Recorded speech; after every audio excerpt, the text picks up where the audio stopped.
చూడండి, 2 తెస్సలోని పత్రిక 3వ అధ్యాయం 3వ వచనం. అయితే ప్రభు నమ్మదగిన వాడు, ఆయన మిమ్మును స్థిరపరిచి దుష్టత్వము నుండి కాపాడును. మన చుట్టూ ఉన్న లోకంలో దుష్టత్వం ప్రబలుతుంది. ఒకసారి అమెరికాలో ఒక భయంకరమైనటువంటి ఆడవాళ్ళను పాడు చేసి చంపేసి ఉండే ఒక అతను జైల్లో నుంచి తప్పించుకొని ఎక్కడెక్కడో తిరుగుతున్నాడు. వాళ్ళకున్న పరికరాలను బట్టి వెతికితే ఫలానా ఏరియాలో ఉన్నాడని తెలిసిపోయింది. ఆ ఏరియాలో ఒక ఆమె వెళ్తూ ఉంది. ఆమె ఈ వార్త వింది. ఎంత భయంగా వెళ్తుందంటే, ఆఫీస్ నుంచి ఇంటికి వెళ్తూ ఉంది. వెనకాల ఎవరో శబ్దం అవుతుంది అనుకుంటుంది, భయపడుతుంది.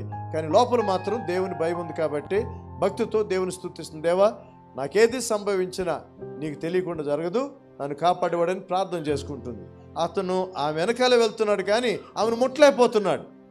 వింటున్నారా బిడ్డలారా? ముట్టలేకపోతున్నాడు.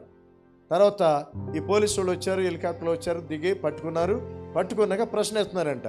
నువ్వు ఎంతోమందిని చంపేశావు, ఎంతోమందిని పాడు చేసావు, ఈమెను ఎందుకు ముట్టలేకపోయావు అంటే, సార్ ఆమె చుట్టూ బలమైన వాళ్ళు, నాకంటే బలమైన వాళ్ళు చాలామంది ఉన్నారన్నాడు. హల్లెలూయా. మీకు తెలుసా, నువ్వు దేవుని బిడ్డవు అయితే నీ చుట్టూ ఎవరున్నారు? మనుషులు కాదు, బాడీ గార్డులు, దేవునికి దూతలే కాపుదలు ఉంటారు. అదనమాట రహస్యం.